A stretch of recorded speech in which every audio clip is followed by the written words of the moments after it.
sort of compared what was different about Pyramid versus Club 57. For instance, John Epperson thought that Club 57 was like too cool for him, that he didn't really fit in there. He played piano there some, but he would never have gotten up and done lip sync at Club 57, he said. But at Pyramid, he felt like he had license to do that. So I know that he had that feeling. Well, Ethel did felt that sort of that way. But Anne booked us. We did 3 shows, 8, 10, and midnight. And she said, you saturated your audience. And Ethel said, we're plastering the village. And we used to stencil. We got a stencil and spray paint on corners when we were performing. Really, what year was that? Time has merged.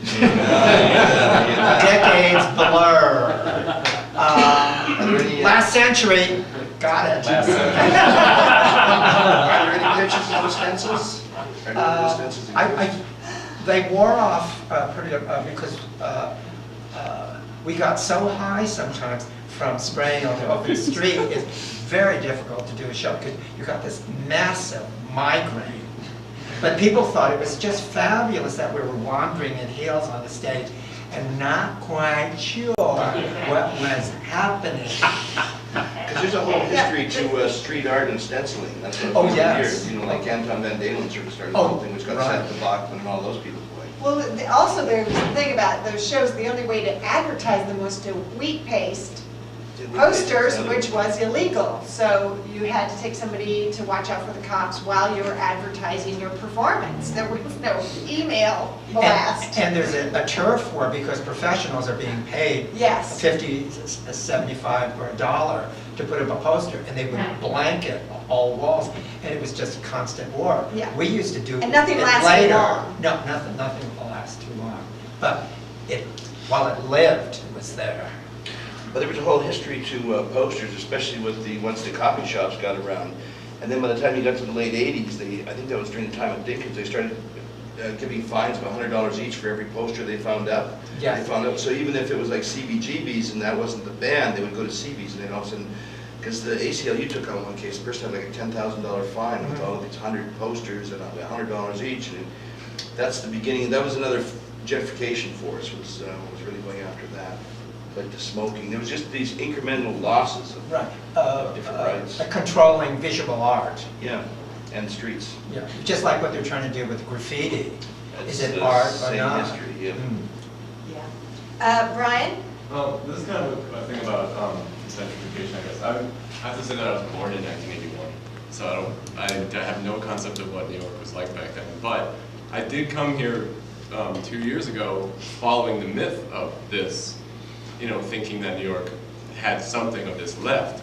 And I just wonder, this might be just a theory, a bad theory, but do you think that that maybe some of the creativity came from necessity, and now that everything's just so easy and so written for you, it's expensive, but it's easy to do, to live.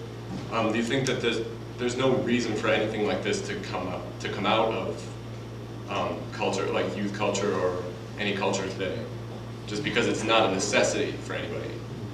Or I guess part of it is it's so easy to grow up gay now because it's okay. So there's Well, that's no another whole story. That's like the the women in New York, like the whole like people ask it's not political, but like I would say, oh, you're in favor of gay marriage, and I'd say no, and they would say why, and I'd say because of this whole normalization of everything. I'm tired of fucking normal. I mean, bring back the fags, bring back the crazies. Bring all that weird shit back. And now that everything is so normal, I mean, the unfortunate part about that is that there's a whole loss of rights, which is not correct. And so I wished everybody had the same rights that could enter into that. But this whole need to be, it's like the log cabin Republicans. I mean, who's gay? It's just like, just tired of normal. I mean, bring back the fags and all the crazy stuff. And once everything's so normal, it's like whether it be the women or the gays, it's like enough of the normal already. Yeah, like it's maybe not a battle to fight. No, I mean, I think that's part of it. I mean, I'm just tired of normal.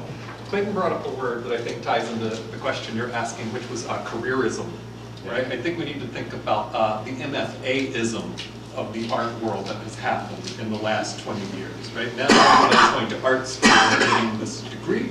And I don't think many of these people were doing that or thinking along those lines. This was something they were doing out of necessity or because they had to.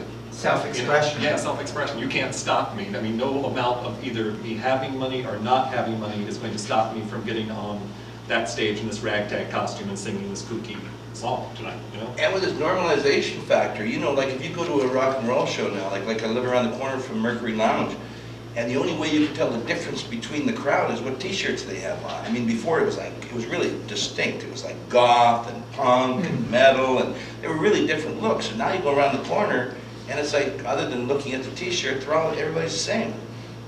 And it doesn't make any difference if they're gay or they're straight or they're whatever. It's like enough with the, you know, let's bring back the craziness. Yeah, it's not Individuality. challenging, it's boring and bland, and why am I wearing black?